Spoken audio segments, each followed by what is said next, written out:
Hello. Hope you're well. Thanks for coming along and checking me out today. It is Thursday, January 23rd, and it is a beautiful sunny day here in the Pacific Northwest. It's been cold, I will say that, but it has been nice, like cloudless weather for well over a week. It's nice, right? Especially during the winter in January. January and February are just generally the most depressing months with the weather and that post-holiday funk that we're in. It helps waking up to a sun beating through your window. Definitely helps me. I can tell you that much. It's not a cloud in the sky here, and yet it's snowing in states like Texas and Louisiana. How does that happen? Hmm. I have my theories, but I'm not going to go into that today. What I am going to get into is the pile of movies I have sitting before me that I would like to share with you. This has been a really good month for movies, man. Those of you who collect physical media, this has been a pretty fucking good month, right? And we're not even done. We still have next week's releases coming, and I have a couple coming then too. But I've got some really, really good stuff here. And of course, most of these movies I already own in some other physical format. You physical media collectors, you know the toil, you know the challenge, you know the struggle. You know you've got 20 versions of the same movie sitting in your collections, and half of them you haven't even opened. Maybe you haven't even opened any of them. This is the struggle. Or the fun, right? It's both. It's both. The push and pull of being a physical media collector. It's fun. But you know who you are. Most of you are like this. You buy movies and they sit sealed for years and maybe you never even fucking open them. They just sit there. I have plenty of those. Some of these movies I just bought, this is the kind of degenerate collector I am. I think I have one of these movies that I bought on Blu-ray years ago and I never even opened it. And now I've got the 4K. And I probably won't open that either. I'm hoping I do. But life just hits you. You see a movie you love, and you've got all the equipment at home to watch it. You've got your 4K TV. You got your sound system set up at its peak optimum quality that you can hear music and movies with, and everything is set up and ready to go, and it's communicating with each other. And then a new 4K movie comes out, and it's got bonus features, and it's got all kinds of shit with it. You can't help but buy it. And you get it home, and you're super excited, and you put it aside, and then 5 years passes, and then you're like, oh yeah, I never opened that. Oh, the toils of being a human being when you're collecting physical media. But hey, it's fun, and this is what makes living in a free country so beautiful. You get to do things like that. Some of these I'm looking at, like this first one, and I know I have Yojimbo. I don't even know if I have Sanjuro, but Criterion put this out, I don't know, a couple weeks ago. This is a dual 4K release by the mighty Akira Kurosawa. I have to assume that most of you know who Akira Kurosawa is. I certainly hope so. I can't even imagine if you don't. There are three or four, maybe five directors in the history of filmmaking that are just the Titans, the Mount Rushmore directors. Kurosawa is one of them, and the others are like Alfred Hitchcock, Stanley Kubrick, arguably Steven Spielberg. Kurosawa was right there with him. And Yo Jimbo is one of his best, man. Yo fucking Jimbo. What a badass movie that is. Sanjuro is great too.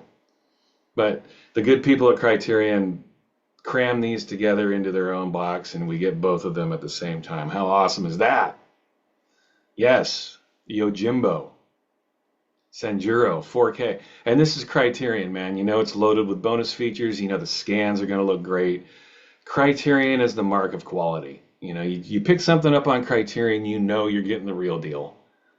Criterion, they're the best. If you're going to talk about boutique physical media producers, however you want to call them, Criterion is the best. Doesn't get any better. Criterion was the original boutique supplier, man. This is where all the other boutique movie creators come from. They all stem from the pond that is Criterion. Picked this up a few weeks ago. I'm very excited to maybe break this open. Maybe in the year 2042, I'll break it open. I don't know. Hopefully in the next 20 years. That's what I'm saying. I tend to collect things and not open them. This goes for records too. I have plenty of records that have never been opened. Oh, I'll buy the record. Oh, look. And then I get the record and I see that it's on digital. It's on Apple Music. I'm like, oh, I'll just download the digital version and I'll open the record some point soon. A decade passes by. Oh, yeah, I still have that sealed. I'm not saying that I make good decisions, okay? One thing you know about me is I am my own worst critic. And yeah, I'm thick-skulled when it comes to physical media collecting. And you know you are too. How many sealed items do you have in your collection? Way too many. Here's another sealed item, Rampo Noir. Another stamp of quality, Arrow. I trust Arrow. These guys put out a lot of dumb movies, but they're always worth watching. They're not boring. I know I harp on that a lot. As long as something isn't boring, it can still be bad. That's okay with me. As long as there's something worthwhile, worth watching, there's a valiant effort made. There's an attempt made to, tweak your psyche in some creative way. As long as that's happening, I don't care if the movie's bad. Now, I haven't seen Rampo Noir. I've never even heard of this. Who has ever even heard of this? Not me. I consider myself to be a film aficionado, even a cinephile, if you will. I've never even heard of this. So this is why I like Arrow. Arrow will go out of their way to present things that you may not have even heard of. And you know a lot about movies. And that alone makes me respect Arrow. Do you know what I'm saying? That's why I picked this up. I like supporting companies like Arrow that introduce me to things. I don't know what this is. But Arrow's giving it to me, and I appreciate that. Loaded with bonus features, just like most Arrow releases are. Rampo Noir. Has anyone seen this or even heard of it? I have not. This is a movie, when it came in the mail, I kind of giggled because you ever pre-order something and then you forgot you pre-ordered it and then it comes months later and you're like, oh yeah, I totally forgot about that. In fact, I probably would have forgotten about it. They could have never sent it and I would have never known the difference. This is one of those things, Incubus, William Shatner. Now, Arrow, the good people at Arrow put this out. I did see this years ago, I think back in the 80s. I think this movie came out, I want to say 1966. These 4K Blu-ray cases never put the release year of these movies on the case. They put the year this came out, this physical copy came out, but they never put the release year of the movie. Let's see if I can find it. 1966, there we go. And yeah, it looks like it. And this is a pretty the way I remember it was this was a great movie at being good and bad at the same time. And I love that. As long as there's something interesting to look at, the movie can be terrible. But I remember this movie looking really cool. And William Shatner's in it. Come on, who doesn't love Shatner? But I haven't seen this. I mean, I think I saw it in the mid 80s, so it may have been 40 years ago since I've seen this. But it's loaded with bonus features. It's a 4K scan. I look forward to seeing this. And again, what I remember was the fun juxtaposition of the movie being really corny and stupid, but also you can't take your eyes off it. I love those two things intermingling at the same time when it comes to film. Just do one creative thing that stimulates my brain. I don't care if the movie's bad. Just do one thing that's kind of cool, and I'll be into it. I think that any movie that does that well is solidifying their place in the annals of history. Like, here it is. I doubt whoever directed this 60 years ago at this point ever dreamed that it would be coming out in a release like this, but here it is. It will live forever, and for good reason. Really, really shitty movies are just gonna, they're gonna die on the vine, and it's rare when that happens, though. This is a kind of a glory age of physical media. Everything gets released on 4K. Everything. Well, not everything. You ever have that moment where you're sitting there and you like a movie like Incubus, you're like, God, that's cool that they even thought to put that out on 4K. And then you start wondering about the bigger movies that have never even seen a Blu-ray release. Now, you have to stop and consider, okay, maybe obviously the movie studio, whatever movie you're thinking of, you realize it's probably tied up between licensing and it's getting passed around between movie studios and there's no rights on it yet and people can't own a movie long enough to put it out as a piece of physical media. But you do have to wonder, there are some movies, I was thinking about this today, there are some pretty big movies that have never even seen a Blu-ray release, like Mask.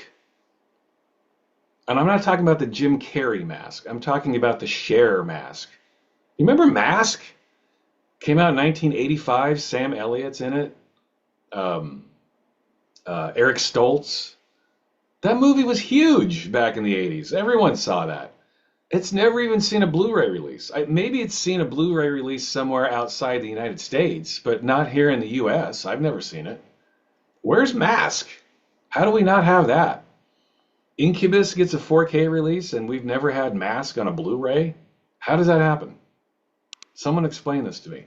Another movie it was another Eric Stoltz movie. I guess I have a movie in here that Eric Stoltz is in. Maybe that's why I was thinking about it.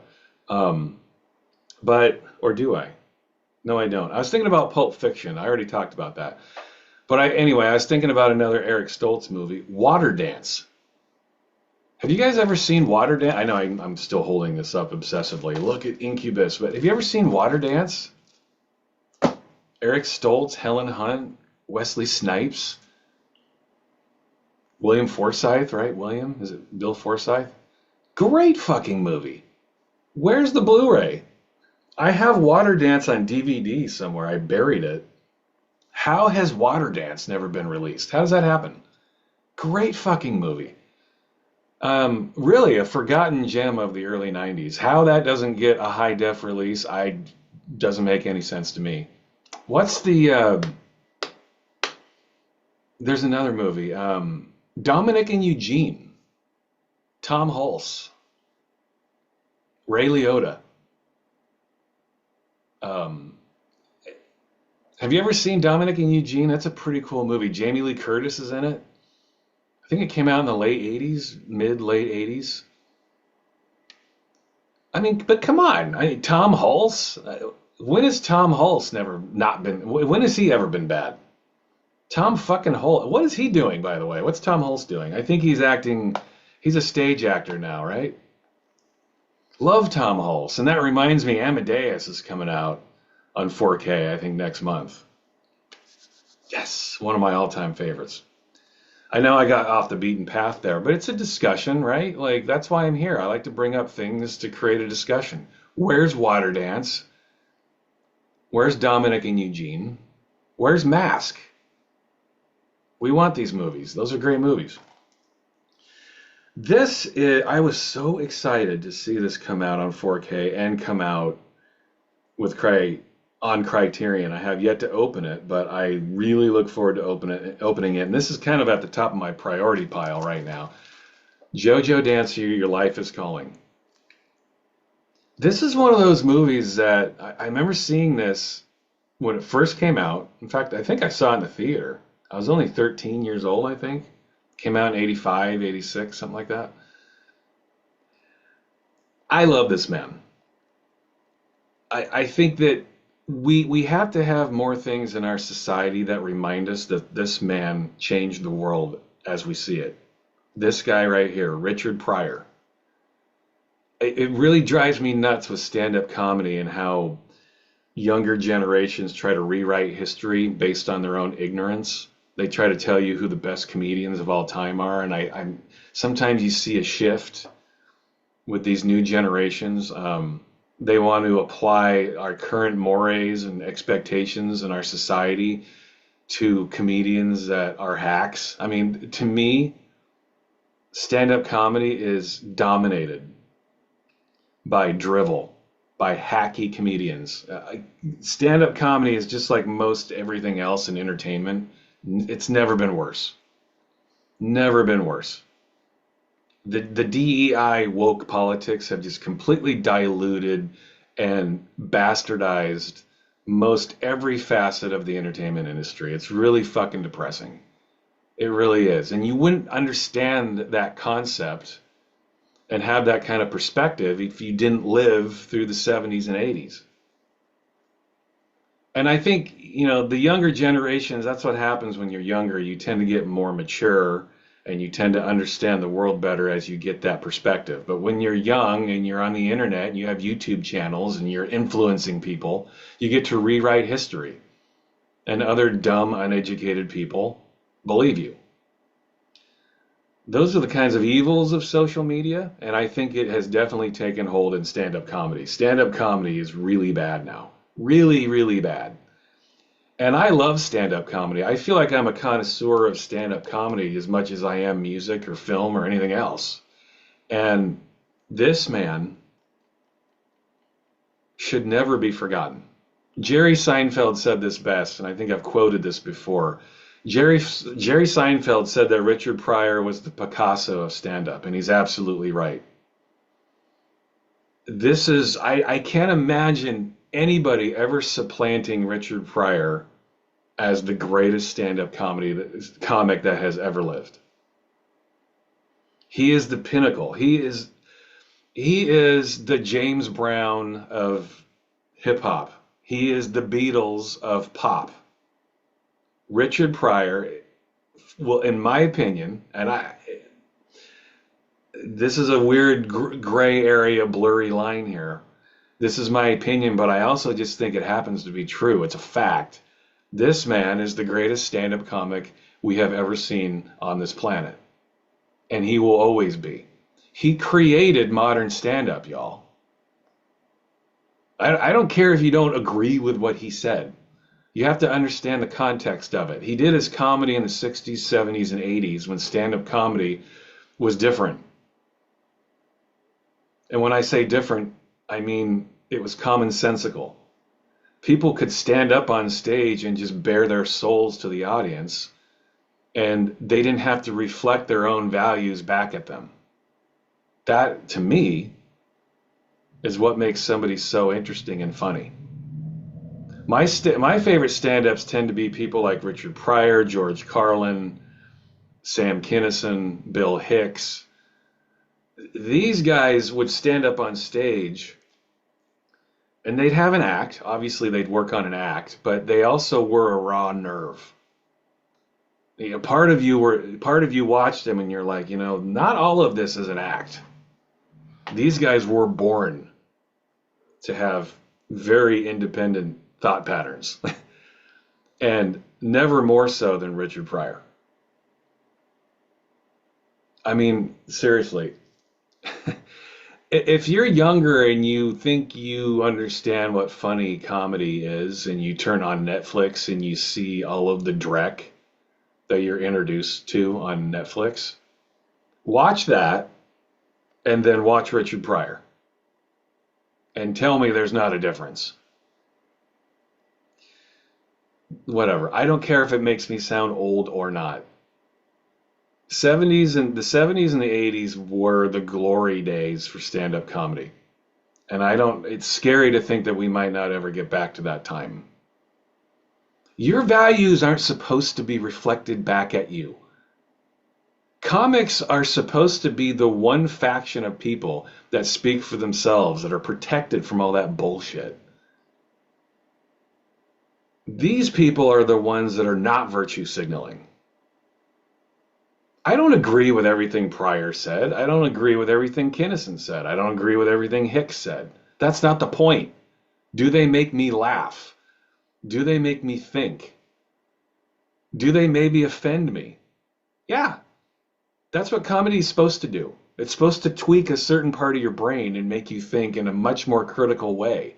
Not just have your own dumb fucking boring virtues mirrored back at you. How boring can you get? This man. Get to know him. He is one of the most beautiful, creative, sensitive artists that has ever been on this planet. I'm talking across the fucking board. Comedy, music, film. This guy is a modern, he's been dead for 20 years, but he is a modern version of someone like Picasso. And I certainly hope history looks back on him like that. I certainly do already. A beautiful human being and fucking hilarious, man. This guy created an entire industry all by himself. And if you don't realize that, then I feel sorry for you. This is a movie that Richard Pryor made himself. He wrote and directed it, and he based it on his life. And I don't want to, I won't give you any more about it. I was going to talk about the plot in more detail, but just go watch this. This is a very overlooked movie. I thought it was really well done. I don't think it was that well reviewed. I remember Roger Ebert really loving it. Roger Ebert was a great reviewer, man. He really was. He was able to kind of break down what so many reviewers fail at, in that he just could sit there and not have any expectations about a movie. He could just let it carry him away into another world. That's what a lot of reviewers just don't really do that anymore. They don't have the capability of putting their own opinions and their own virtues aside to enjoy a movie. It's got to mirror all of their own feelings about things. Ebert was so good at not doing that. He welcomed a movie to offend him or to challenge him. He welcomed that. And I do too, and you should as well. Beautiful movie. Really overlooked. I know I'm saying a lot about this man, but I love Richard Pryor. I think to me, he's one of the top 10 artists across the board in history. And it just irritates me when I see people not knowing about him. They say they claim to love stand-up comedy and comedy in general, and they don't know Richard Pryor. It's fucking ridiculous. Watch this movie.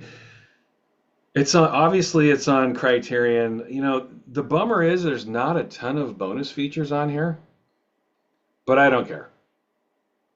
Anything with Pryor on it, I buy. Love this man. All right, I'm going to move on. I know I'm spending a lot of time on this, but God, I love this guy, man. I grew up with this guy. You know, I think sometimes, you know, when I'm doing this channel, and I have almost 2,000 subscribers now, and I think the majority of the people who subscribe to my channel, you're here because I think you feel like I do have an authenticity. That's for you to decide. I hope that I do, but I'm never going to claim that I do. I can only hope that you guys feel like I'm genuine and I'm authentic. The reason that is so important to me are because of people like this. I grew up with people like Richard Pryor in my life. Doesn't get any more authentic than this, y'all. Right here. The epitome of authenticity. Richard fucking Pryor. All right, I'm moving on. This movie I really enjoy. And this was a movie that pulled people in many directions. I happen to like it. This is another Arrow release. This is The Cell. Saw this in the theater. When did this come out? Early 2000s? 2002? Actually, let's see. Does it say here? Well, I'm fairly certain. Early 2000s. It's been out for over 20 years. I like this movie. I don't remember the director's name. It's on here somewhere. Indian guy, I think. I don't know that I've ever even seen his name on another movie. Singh. I think his last name's Singh. You get J-Lo. You get Vincent D'Onofrio. You get Vince Vaughn. I like J-Lo as an actor. I don't give a shit about her music. But I think J-Lo's a really good actor, man. And at this time, I mean, God, what a piece of ass. I mean, J-Lo is just a hottie. Have you ever seen U-Turn? Jesus Christ. Talk about a movie that needs a 4K release. U-Turn. I have U-Turn on Blu-ray. It upscales very nicely. I watched it recently, a couple months ago. Um, I played it on my OLED screen, and it looked really nice, and J-Lo looked really nice. And J-Lo, in fact, I don't know that she's ever looked hotter than the way she looks in U-Turn. She looks pretty good and Out of Sight too. Um, I like J-Lo. I don't know. As an actor, I think she's pretty damn good. And Vincent D'Onofrio is amazing. He plays the villain, the psycho in this movie. I've always kind of liked this movie. I can understand why it was so split down the middle, why people were so divided on it. I get that. But I was on the positive side. I liked it. I thought it looked really cool. I thought it was freaky. I thought it focused on the right psychological elements, but also it focused very much on the visuals. It was a good mixture of everything. It was an interesting take. Liked it. I thought it was very intense. And yeah, I thought J-Lo crushed it. I thought she did a really nice job. And D'Onofrio, he was amazing. I mean, this movie is painful to watch, man. Horror movies should be. But it does a good job of giving you some gore, but also being psychologically tormenting. I feel like a lot of, especially movies now, horror movies, it's all jump scare bullshit. It's movies seem to think they're much more scary than they are. This movie is just kind of freaky. It tells a story and it weaves it, and it crafts this horrific blanket, and you kind of crawl under the blanket, and it kind of just takes you over. It's well done. I don't know. I like it, and it's loaded with special features too. You get Wow, you get 4 discs here. Looks like yeah, you get three. Yeah, you get three 4Ks and a Blu-ray. So it's loaded. Arrow. Nice work. I like this. Can't wait to pop that open. All right. Here's some fun stuff. Now, well, this is all fun stuff, but some of these just came out this week. Super excited. This was a big Quentin Tarantino week, and you know how I feel about Quentin Tarantino. A whole pile of his movies got new 4K treatments this month, and I am so excited. Of course, I'm going to hold up something else now. I know I'm talking about Tarantino, but I do want to mention this very quickly. I picked this up. This is like a newer edition of Apocalypse Now. This is maybe, seriously, no shitting, this is maybe the 10th different version I have of this. I have a couple of VHSs of this. I have a couple of DVDs. I have a couple Blu-rays, and now I've got a couple of 4Ks. You guys often ask me if I had like a favorite movie or favorite album or whatever. There are many times in my life where if I had to pick one movie, it might be Apocalypse Now. A lot of days, I won't say most days, but you know how your favorites can shift and wane depending on your mood and depending on what phase you're in your life. This could be number one. This movie speaks to me, and I think it speaks to most men in a way that is hard to describe. This is being a man and the toils of what it is to be a man incarnate. This is it.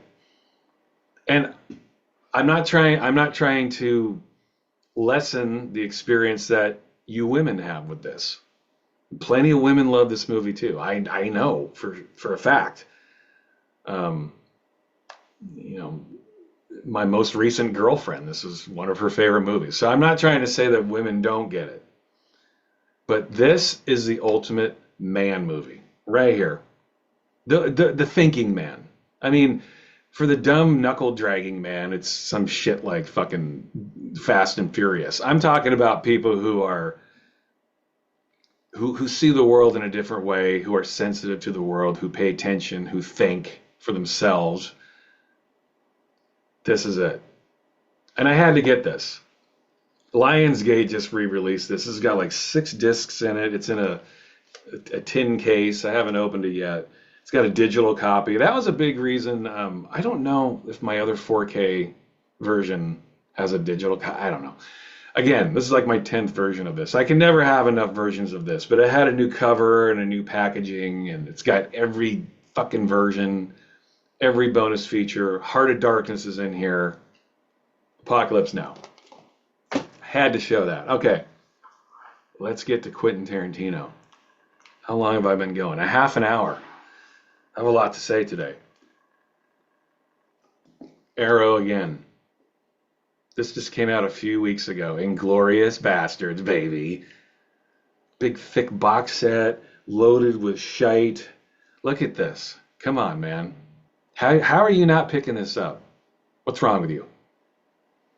Love this movie. Love it. Only a few other movies would I say I like more in the Tarantino canon. I'm trying to think. This might be number 3 if I were to rate them. I would probably put Once Upon a Time in Hollywood above this. Fucking love that movie. I love all Tarantino except Death Proof. I don't know. Death Proof is the one exception where I feel like Tarantino went awry a little bit. That movie's hard to watch for me. And there's one other movie that I'm going to get to that I would put above this. But Bastards, my God, how beautiful is this movie? How beautiful is this? Definitely one of the greatest World War II movies, and that's saying a lot. There are some really amazing World War II movies out there. We're all obsessed with World War II. We always will be. This is one of the best. Bastards. God, I love this movie. Yeah, loaded with features. I just had a random thought. I don't know how many of you know this, but Tarantino originally wanted Adam Sandler to play the Bear Jew. How fucking great would that have been? I mean, Eli Roth he's fine, but Sandler, like that scene where he's hitting the bat on the brick wall in the tunnel and you can't see him and then he finally comes out. Imagine if that was Adam Sandler. That would have been great, man. Sandler's one of those guys that I kind of love and hate at the same time. I think he's a great actor, and I think he's funny. But I think most of his movies are shit. When he makes those PG-rated fucking, grown-ups, whatever, those dumb movies he makes, they're terrible. They're awful. But then he turns around and he does a movie like Uncut Gems, which I thought was brilliant. And Sandler shows that he's a great actor. And I like Adam Sandler's comedy albums. I think he's pretty funny. He's a funny guy. I just don't really like most of his comedy movies. I just think that's what happens when you dumb down your message and try to appeal to the most amount of people. You're just not funny. But when Sandler does his comedy albums, he's pretty fucking funny. Anyway, how awesome would it have been for him to be the Bear Jew? Quentin Tarantino, he nailed that. I think Sandler had already committed to another movie or something. He couldn't do it. Brutal. That would have been great. Beautiful movie. Christoph Waltz's performance is one of the greatest performances of all time in this movie. Christoph Waltz is amazing in this. He's amazing in Django too, and Django's a great movie. But this is his performance of a lifetime, and one of the greatest. Just a beautiful movie. Inglourious Basterds. I have that to dig into. This just came out this week. Now, this is probably the 3rd or 4th version of this I have. I do not have this on 4K though. Because I have the Blu-ray, I never got around to getting the 4K. But Lionsgate just put this out. Reservoir Dogs. This is where it all started, baby. You get some smattering of bonus features. I don't have this on digital yet, so that was a good reason to pick this up. Here it is, man. This is where we all learned of Quentin Tarantino. Now, history is starting to rewrite itself a little bit. I see sometimes people on YouTube, younger people, they'll say Pulp Fiction was the moment that Tarantino became a thing. No. He became a thing here. Those of us who were paying attention and actually saw this movie in the theater, he was a thing here. I'll never forget seeing this movie in the theater was an absolute life changer. I know people say this who weren't there, but I was there. And this blew minds, this movie. Even more so than Pulp Fiction. I'm not saying Pulp Fiction did not blow minds, but I think a lot of people hadn't seen this yet when they saw Pulp Fiction. I'm not trying to talk down about Pulp Fiction. I love that movie, like we all do. But that is not where people learned about. That's where the vast majority of the movie-going public who don't really pay attention first learned of Tarantino. But for those of us paying attention, it was here, and our minds were blown. Getting back to when I saw this in the theater, I remember I was going to college at that time. I was at UW, and there was an open gym night. We're all playing basketball, and every Monday night we would go and see a movie at this local art house theater. And we were done playing basketball, and our girlfriends and they all came to meet us. And so we're all, we're a bunch of guys, and we've got all our ladies with us, and we're like, let's go do something. What are we gonna go do? Let's go see Reservoir Dogs. Oh, what's that? Like none of us had a clue. But it was playing, it was starting at the right time. Let's go see the fucking movie. And the art house theater that was showing it tended to play movies that were good. They didn't really play movies that were bad. They just played good movies. That was their one criteria. Like, is this movie interesting? Is it independent? Let's do it. So we all piled into the car, and we went and checked out Reservoir Dogs. And I can tell you with 100% accuracy, and I have a very vivid memory of this, that theater was dumbstruck. We were dumbfounded with what we had just seen. There wasn't a single person in that theater that was not completely enthralled with what they were seeing here. This was the kind of movie that you talked about afterwards, which doesn't happen anymore. We all stood up after this movie, and we were talking about it for an hour afterwards. We're like, holy shit. Remember that scene? And remember that scene? We were blown away. So Pulp Fiction's a great movie. It is. Not taking anything away from Pulp Fiction. But this movie was more of a bomb. This changed everything. Reservoir fucking Dogs. Pulp Fiction just solidified Tarantino, but this is where it started. And those of us who had seen this, and when we went to see Pulp Fiction in the theater, we were ready. We were so excited, and we were not disappointed. But let's not rewrite history. This is where it started, and this is a beautiful fucking movie. This is so good. The performances, the direction, and the introduction of Quentin Tarantino, man. The world changed when this movie came out, and I am excited to have this. All right. These just came out this week, and damn, am I excited to have these. I am so excited to have these. I should probably just hold these up at the same time. Yes. Check this shit out. Kill Bill Volumes 1 and 2, baby. Yeah, this is what I'm talking about, yo. They come in these little limited edition steelbook cases, whatever. It's cool. They look very nice. Kill Bill. And these don't have a ton of bonus features. They do have digital copies, which is cool. I will definitely be redeeming those. Kill Bill, man. We have them on 4K. Finally. These are the types of movies that are made for 4K, I think. I mean, this shit. Like someone like Tarantino who insists on filming his movies with film and not digital. Oh my God, I can't wait to watch these. Super excited. Revenge movies don't get much better than this. In fact, there's an argument that I'm saying this because it's the same movie. Do you remember that they call it the whole bloody mess? They did release like a set where these movies were together.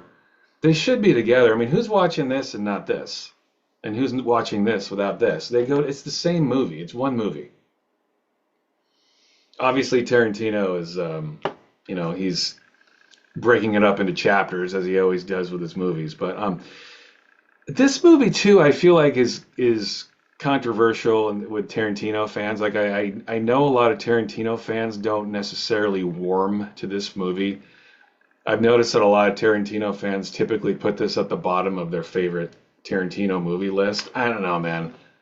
Maybe, but like other than Death Proof, it's so hard to rank Tarantino's movies. They're all so fucking brilliant, and I love Kill Bill. I mean, who doesn't like a good revenge story? Again, arguably, this is the greatest. This is so. This movie is so fun. Yeah, I can't wait to crack these open and watch these all together. Um, as someone who loves exploitation movies and revenge movies, like most of us do, this chick she is one of the greatest characters in a revenge movie that's ever happened. I mean, her character is so well thought out and so well written. The backstory is so cool. The music is so awesome. The different places she goes to get her revenge, to extract her revenge. Tarantino understands this genre, and he gives us one of the greatest characters in Beatrix. She just like slices and dices every motherfucker that gets in her way. That's the point of a revenge movie, you know? She doesn't have an eye for anything other than revenge. She doesn't give a fuck about current mores. She doesn't give a shit about current rules and regulations in society. Doesn't care. You get in her way, you're going down. You get in her way, you're getting out of her way. She's going to make sure of that. This movie is brilliant. I mean, it's predictable in a certain way. I mean, she ends up getting her comeuppance by the end, but she's not entirely. I mean, she's completely torn. She's completely tortured. That's the point of a revenge. A true revenge character. That's essential. You have a deep meaning for ripping your way through the earth and killing people in your wake. And then by the end of it, you feel like shit and you're torn and you're tortured. But you live to fight another day. And this is one of the greatest fucking movies for that. Love Kill Bill. Yeah. The greatest revenge movie of all time? Maybe. Oh my God. When I think of the great revenge movies, I just think of you got to have a character that has a righteous indignation that makes sense. And nothing can take him down. Nothing. You throw everything you can at him and nothing takes him down. And that's Beatrix, man. Get in her way and you're getting the fuck out of her way. It's the way any revenge movie should be. And then this is the last movie. I saved this one for last because this is one of my all-time favorite movies. Absolutely would be in the top 10. Like Apocalypse Now, probably number one. This would be in the top 10. And I'm super excited to see this. And this is a revenge movie of its own. That's right. In my opinion, the greatest Quentin Tarantino movie. Jackie Brown. How fucking beautiful is this movie? Movies don't get better than this. Tarantino doesn't get better than this, and that's saying a lot. His writing, his sensitivity to characterization, and his direction has never been better. And for him to follow up Pulp Fiction with a movie like this took a lot of balls. A lot of people were expecting Pulp Fiction Part 2 or Reservoir Dogs or something. No. Tarantino, in my opinion, really came into his own with this movie and showed his immense talent as a writer and director. Most people are good writers or directors. Not Tarantino. He can do both. Never more has that been on beautiful display than Jackie Brown. This is absolutely one of the greatest movies I've ever seen in my life. It never gets old. I've seen this movie maybe 100 fucking times. The performances are all amazing. Pam Grier is insanely good. Sam Jackson is insanely good. Robert De Niro is insanely good, even though he's barely in the movie. Like that scene when he's on the phone and Sam Jackson's like, Lewis, De Niro's just stoned and he's staring off into space. Just little touches like that make that movie so beautifully watchable over and over. Like I can't even describe it with words. One of my favorite scenes in all of cinema is in this movie too. Like the whole movie's great, but the scene, oh my God, it still kills me. The scene where Pam Grier is sitting at the table with Robert Forster, and she's talking about how she's in her mid 40s, and she's you know if she's talking about if she doesn't go through with this plan that she's scared about going back into the job sector, trying to get a job. She's like, I'm gonna have to go. I'm gonna have to go back and try to get a job as a middle-aged black woman. I have to start all over again, and I have nothing to start over with. And that fact is way scarier than Ordell. Maybe one of the most beautiful scenes I've ever seen in a movie. The way it's written, the way it's acted, the way Tarantino does that slow pan in on her face. Fuck, man. Beautiful cinema, man. It absolutely doesn't get any better than that. If you don't know what I'm talking about, go watch that scene. You'll know the scene. Like it's when Grier and Forster are first sitting down at the table and they're chatting and she's talking about, man, if I don't do this plan, trying to get this money, I'd rather die. There are just so many ways you could fuck up that scene. There are way more ways to destroy the sensitivity and the humanity of a scene like that.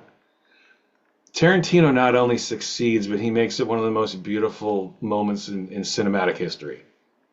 That's just a small example of why Jackie Brown's one of the greatest movies of all time. Also, a great revenge movie.